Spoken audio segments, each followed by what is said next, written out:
أشيروا علي أيها الناس وحاوكوا علي رسولك عليه الصلاة والسلام أشيروا علي أي ضدي هاو إيت الماما صدا وخيرك كتيرا تبى ترونتي صحابي قال له يقال سعد بن معاذ بفهمي تكي يعني هو صحابتي هو كانكي أنصارت كمدها سعد بن معاذ يا سعد بن عبادة أي أوس يا خشرد وكلا تلينشري وكان سعد بن معاذ بفهمي وحول يا رسول الله واحد مودائين أنك نوتشد قال نعم بول رسولك عليه الصلاة والسلام وحول يا رسول الله وحول يا رسول الله ونكرميني وحالا نقرني وحاضتي مدين حقي حي taasi ballan baanu kugu siinay inaanu kugu yeelno wixii aad tiri rumeeya oo jihaadku ka mid yahay nabi allah oo u soco wixii allah ku faray waxaan ku dhaartay ilaahay xaqqa kugu soo saaray hadii aad tiraahdo badda gala waanu galinaa buu ya rasuul inna la suburun fil harb waxaanu nahay dad u sabir badan dagaalka صدقهم في اللقاء رجمرك أي كل ما نبيه بلنكوده أي كوري رسولك عليه الصلاة والسلام وحنا لقيا الله إنه كتصه وحين لها أي كوكب وسدان معناه ده وحوي ولكوك الصون هيدين عدنا وقلت لسه لقاش النبي الله يقول مركز النبي عليه الصلاة والسلام ورنتي آدي هذا فرح وفعلا أنصارته شيء كود وحوها رسولك بركي وتجا عليه الصلاة والسلام إن مدينة دفاعا dagaalka wuxuu yahay dagaal ka baxsan magaaladii Madiina oo la isku haysto meel ka fog magaaladii Madiina walidaalka rasuulku kaleey salaatu wasalaam aad buu ugu baahnaa inuu helo go'aanka adag ee hogaankii ansaartu uu sameeyay rasuulku kaleey salaatu wasalaam wuxuu siiru wa abshiru fa inna allaha ta'ala qad wa'adani ihta at-ta'ifatayn wallahi laka anni al'ana anzuru ila masari' al-qawmi sa'ad buu yiri وبشاريست بقول الرسول عليه الصلاة والسلام إلى هاي اللبضة كوحود مدبو يقول بالقاضي إن قريش كبير وأنقول كهله أما إن سفر كهله لبضة مدبا الله يقول بالقاضي وحبد مدابول الرسول عليه الصلاة والسلام إن أركيه ماشى أي كل من أيان رجي أن أجاه أيود النبي عليه الصلاة والسلام وفعلا أساسي صحابة كبحان iyagoo qalbigoodu oo runtii qawi yahay nabigu kaleey salaatu wasalaam oo la hadlayo oo uu magaratay siiyay waayo quwada iimaanka oo sida xaq dambe aynu ku arki doono ee macnawiga ah ayaa guushu ay ku xidhan tahay ee kuma xidhna quwada maadiga walidaalka waxa weeye sidii dagaaladii dadka wanaagsan ee saalixiinta ay galeen oo in badan aynu tilmaano rasuulku kaleey salaatu wasalaam muu ahayn mid yiraahda marka uu hogaanka hayo halkaas fadhiyo aniguna aan halka fadhiyo oo meel gaar ah lagu ilaaliyo muu ahayn rasuulku kaleey salaatu wasalaam sida maanta hogaanada muslimiinta ka dhacda in ciidankoodu marka ay dagaalamayaan in ninka hogaanka waqtiga jooga oo raaxada ugu weyn uu ku jiro walidaalka rasuulku kaleey salaatu wasalaam Abu Bakar buu yeeray oo saxaabigiisii ugu qaalisanaay wuxuu waxaan doonaynaa inaynu soo sugno sahanka ugu dambeeyay intaan dagaalka la gelin isaga iyo ficlan waxa israacay rasuulka kaleey salaatu wasalaam iyo Abu Bakar sidii bay runtii ku soo baxeen waxa nabigu kaleey salaatu wasalaam ay la kulmeen nin odaya oo runtii dadkii meesha ka ag dhawaayay walidaalka nabigu kaleey salaatu wasalaam odaygii buu la hadlay wuxuu waxaan doonaynaa inaanu ku wareysano oo aad noo sheegto sida ay wax yihiin anaguna aan ku warano markaas odaygii wuxuu yiri waan idin warramay waa lindaa laakiin soo idinkuna warka rasmiga ay siinaysan qaala nacam buu nabigu kaleey salaatu wasalaam ida akhbartana akhbarnaak hatta noo waranto waan ku warramay odaygii baa yiri hadii ninkii ii warramay uu run sheegay quraysh waqtigaas ay soo baxday halkaana way soo martay maantana halkaas ay degan tahay tiradeedana intaasaan ku qiyaasay haddii ninkii ii warramay uu run sheegay Muhammad isagoo sheegay rasuulka kaleey salaatu wasalaam waqtigaas uu soo baxay ciidankiisuna halkaas uu soo maray halkaana uu degan yahay tiradiisuna uu wataana waa intaas labadoodaba wuxuu sheegay tiradii iyo meeshii deganaayeen وفعلا النبي عليه الصلاة والسلام مركي وتا أوغادي بي أوغادين أضيق معلومات وهي markii uu dhameeyay buu yiri idinku ay warrama faqala an-nabiy sallallahu alayhi wasallam nahnu min ma anagu waxaanu ka nimid biyo buu yiri nabigu alayhi salatu wasalaam wadayba amin ma al-iraq ma bihi iraq ba ayuu leeyahay ceelkii iraq marka ceelasha berigii hore alweeligi dadku markay maadaama raacata ay ahaayeen ceelkii halkaas iyo biyo ayaa xisaabuhu ay ahaan jireen iyo locationska meelaha dadka yaani lagu calaamadsada ولذلك رسولك عليه الصلاة والسلام انتي أضيق ويسويدينيبا وفعلا صدق رسول الله صلى الله عليه وسلم وجعلنا من الماء كل شيء حي وحولوا النول ببيان كابر ربا إلهي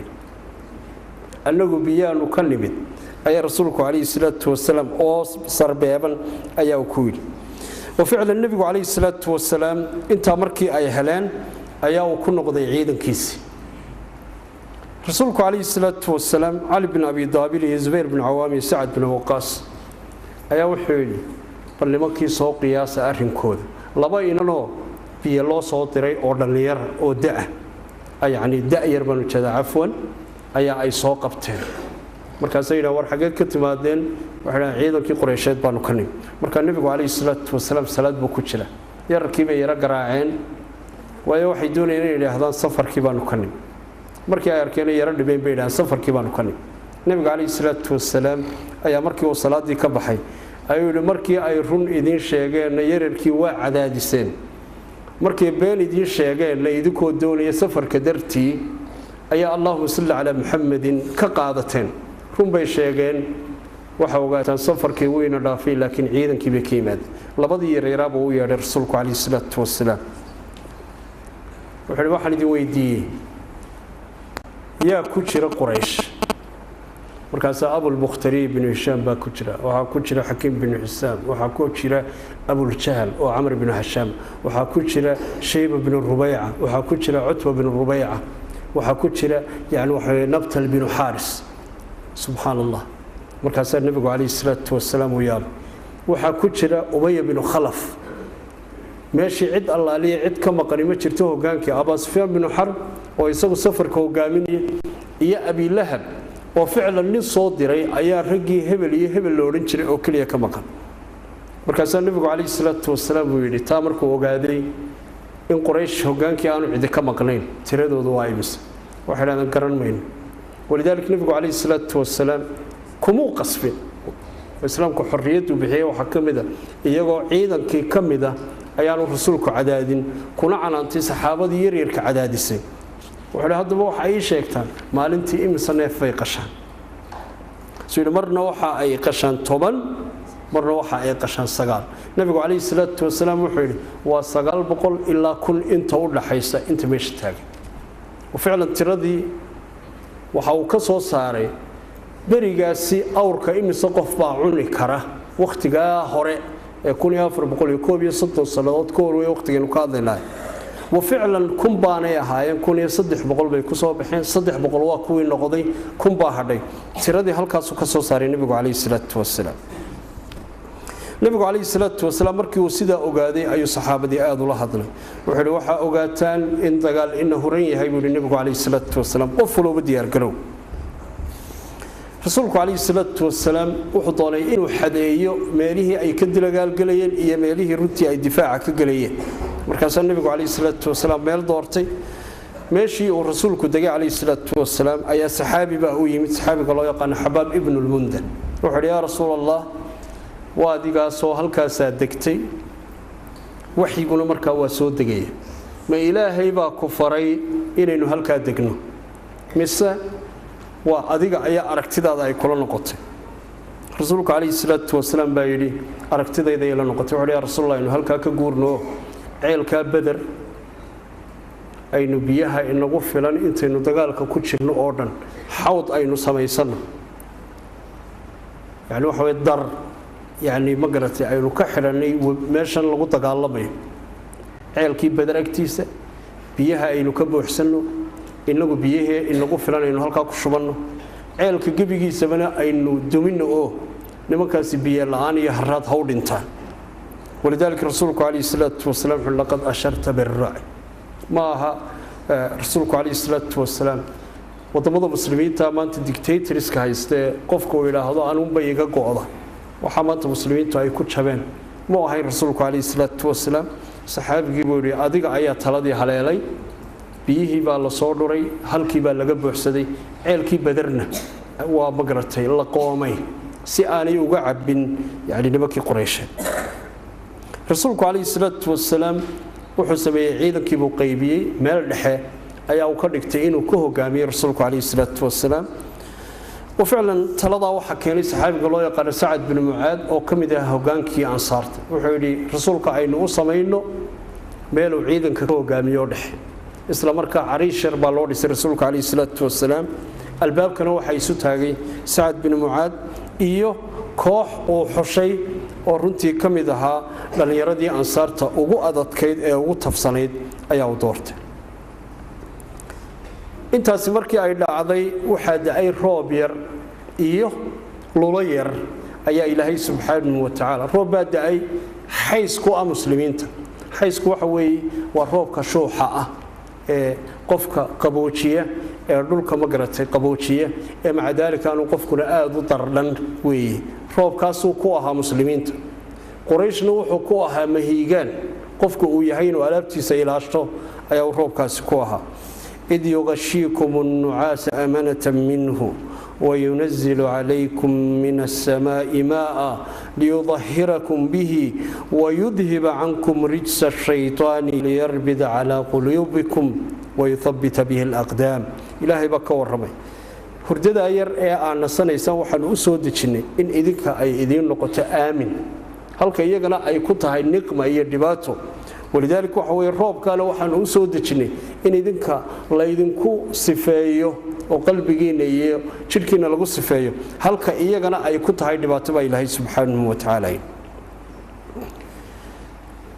لما كي قريشات هدي إيه حقه داين كل قلنا فعلا أرنتي آديات بيقوة كاتي ولذلك وحوي بيه وين بيه هراء يستين مويانا ولمن أود سبيدايا ترى بدن وطا فرد بدن وطا إسلام مركا حب بدن وساند وطا ولذلك وحوي رق بدن باوحي إسكو قادن كبير درتين ما نجا محمد مان تبيها نجا هيصندونا ولذلك وحوي رسولك عليه الصلاة والسلام وحلواره إسكعباني إسكداية لكن صحابتي ويديدين وحلا حكيم بن حساب موياني مد والله اسكو سو قادو او يسيده بيها عبه حمزه بن عبد المطلب يا زبير يا علي بن ابي طالب يا سعد بن وقاص halkiisay ku dilaan mid wallo islaada biyaha ka soo cad ولذلك وحوي رسولك عليه الصلاة والسلام حكيم بن حسام فعلا أبل بوهي سببت لوحة أي أحد بالله يلاحظه مركي قريشي أي أوجاتي إن سفر كودي ونبض قلي أي حكيم بن حسام وحى وتجي نك الله يقال عتبة بن الربيعة عتبة بن الربيعة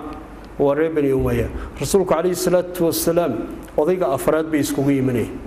وعائلة كلي قريش وردنيها وضيق أفراد يعني بني عبد الشمس أي يسكوي مني ولذلك عثمان بن عفان يبي يعيد يسكو دواي وفعلا حكيم بن حسام بوحى وتجي عتبة بن الربيعة وحنا هذا العقل كوتهمية أبو الجهل سقط يتقال باك قوان وحنا ورنين كاسي ما لنتي دويتو سريدي وقدم بيسي أيا dadku qabaa'ilku waxay isbahaysi bay lahaan jireen nin isbahaysigooda kamida ayaa muslimiintu ay dileen sirriyadii Abdullah ibn Jahsh oo hogaaminayay walidaalku waxa weeye laba ninna way soo qabteen safarkaana way heleen waxay u keeneen rasuulka kaleey salaatu wasalaam waa ninkii ugu dambeeyay Quraysh laga dilay ninkaasina isbahaysi wuxuu la lahaa reer bani Umayya oo oday u yahay Utba bin Rubay'a marka Hakim bin Husaan baa ku yiri ninkaasi uu dagaalka ku oogayay la deedika isbahaysile diyadana inaga bixi oo reerkiisii dagaalkaana jooji waayo waxa ku jira Utba bin Rubay'a oo waxa ku jira inankiisi oo la socda rasuulka kaleey salaatu wasalaam iyaga oo odayga afraad iskugu weedaymanaya odayga shanaad dadkan dagaalamaya oo qabiilo kaliya ay ahaayeen ayaa waxa taasi wehelisay in nin walba ama abtigii ama adeerkii ama walaalkii labadii mucaskar ay ku kala jiraan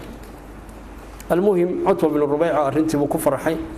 awr marka awrtii cascasayd ee la tilmaami jiray kamidaha ee nabigu kaleey salaatu wasalaam uu yiri la yahdi Allahu bika yani rajulan waahidan khayrun laka min humari ni'am yani awrka casibarigii hore quruxda iyo adadkaanta wuxuu ahaan jiray awrta la tilmaamo markab weyn u dhigma ayuu ahaa awrkaas uu fuushay wuxuu yiri anigu waan gartay dadkii buu la hadlay dadkiiba aad iyo aad ugu farxay dagaalka la joojinay wal orado u tagbuuri ibn al-handaliya warninkii gabadhaasi ay dhashay marka abul jahl hooyadii ba handaliya loo oran jiray balninkii in heblaayo u tago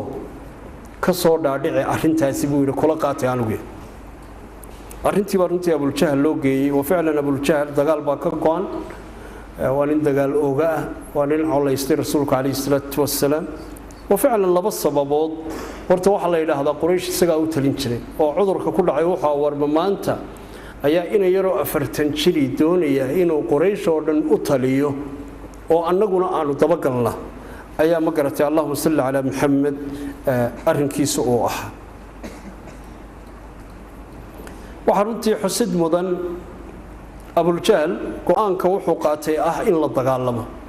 waxa la yiraahdaa ninkii la dilay ee ugu dambeeyay inay walaalayn buu tagay Soomaaliya ogtay wuxuu sameeyay ninkii ay isbahaysiga la lahaydeen hantida badan lahaa annaguna waxaanu u dagaalameynaa walaalka inaanu dhiigiisii soo celino oo maxamed aanu ka soo celinay kaleey salaatu wasalaam isagoo rasuulka sheegay isaguna imika ayuu leeyahay heshiis la qaato ninkiiba waxa la yiraahdaa wuxuu faraskiisiiba ka haystay waa hab markii hore dadka loo dagaal gelin jiray dharkiisiiba wada bedelay waa umaraah tallaayi umar buu yiri reerkoodii oo dhan buu soo qaaday qayl uu ku dhuftay dagaal baa la isla ogsaday وفعلا ممانتا ودونيا عتبة بن ربيعة هدي آنو نوهي لنين إن أو هشيس قاتو يدو ليكي ولالكي للرهادين أيو وأبو الجهل وكفك وآنان إسبحي صلى الله عليه ليكي الرهادين أيو تبا تعرفين كيبا آذوات كان عتبة بن ربيعة فعلا هو كان كسروا كمدها ولا أركي دون أبويري عدة بقاته ولا أركي دون وفعلا يساقنا ده يعني وحوي الشيطان يجري ابن آدم مجرى الدم استغنى الشيطان كي بعدين عراعي رسولك عليه الصلاة والسلام إريدي سوى حكم دحي هذي راعان نك أورك عصفو شن قريش تلديسة وين نبت كليا معناه وحوي وحوت المام رسولك عليه الصلاة والسلام صحابته إن عتبة بن ربيعة وأتشيده إن كنت دجال كلا تشوتشي المهم دجال كي باليسكو أكسدي قريشي taladeedu waxa ay tahay ama ay ku qanacsan tahay haday dagaalka galaan maadaama ciidankoodu aad u badan yahay markaliina ay muslimiinta jeedayaan rasuulku kaleey salaatu wasalaam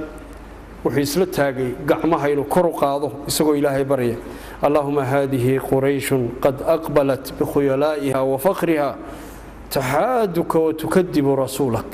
allahumma falnasruka wa wa'duk alladhi wa'adtani ilaahay taaswa quraish kibirkeedii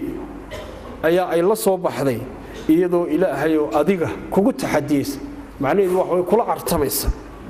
oo rasuulkaaga beeninaysa ilaahay oo ballankii aad iyo ballan qaaday ahayna dii guuleyso ilaahay oo tii samee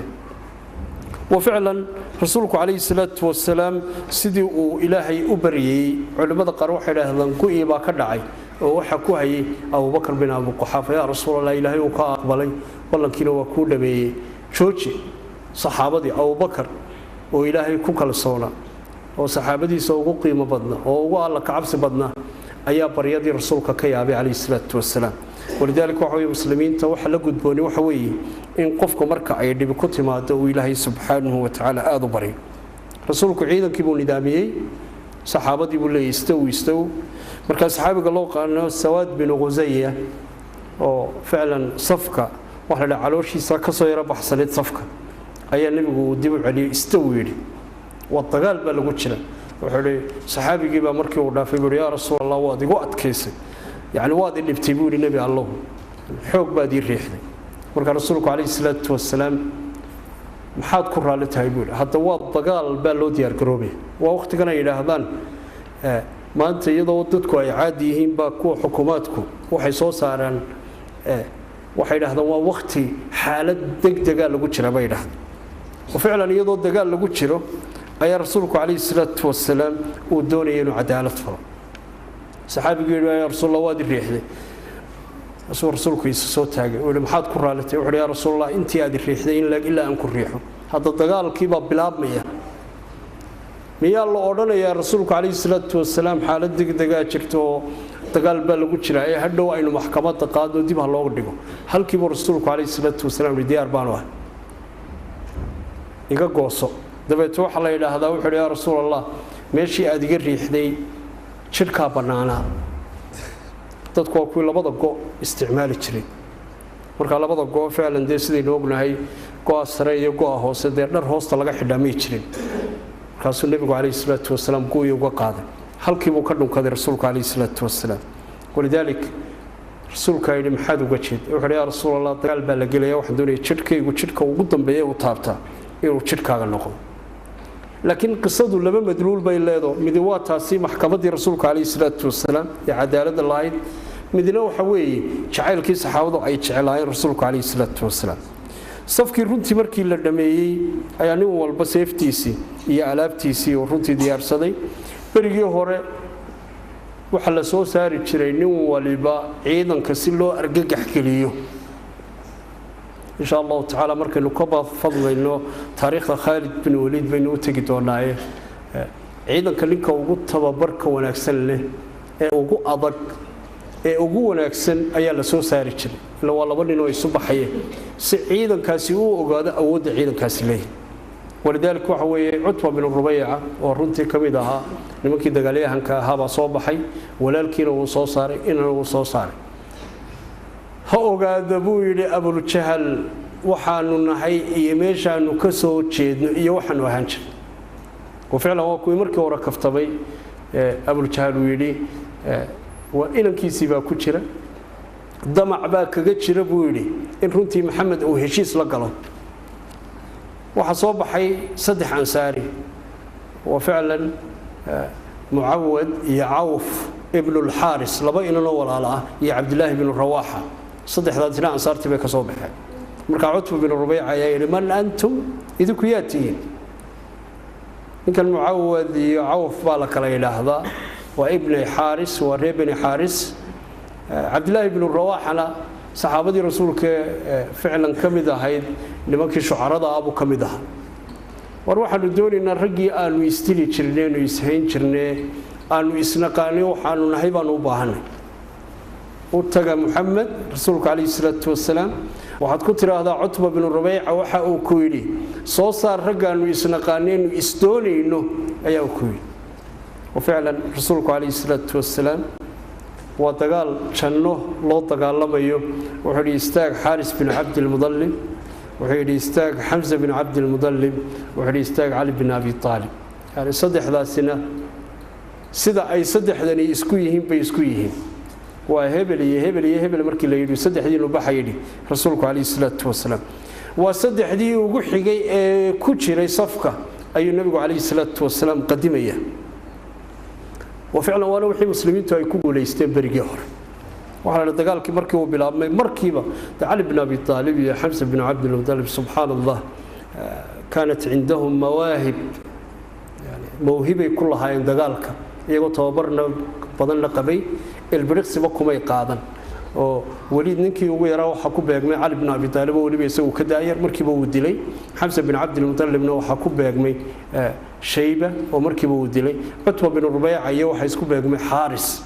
oo laba seefood laba dhaawac bay iskaarsiiyeen ficlan kan labadiisii way dhinteen markiiba Hamza iyo dhinacan soo wareegay dhaawacoodii way qaateen kanna way markiiba way dileen markaas Allahu akbar saxaabadii ay runtii ku celiyeen oo jawigii oo dhan uu gilgishay qurayshna markaas markiiba ayaabay ma Utba la dileeha oo waxa la dilay Shay ibn Rubay'a Walid ibn Utba waa xulkii quraysheed oo saddexdoodii meedkoodii uu yaalaha oo iyagana nin kaliya laga dhaawacay oo dhaawacoodina way qaateen ayaa taladii runtii ay noqotay insha Allah ta'ala intaas aynu ku deynina wa salaamu alaykum wa rahmatullahi wa barakatuh.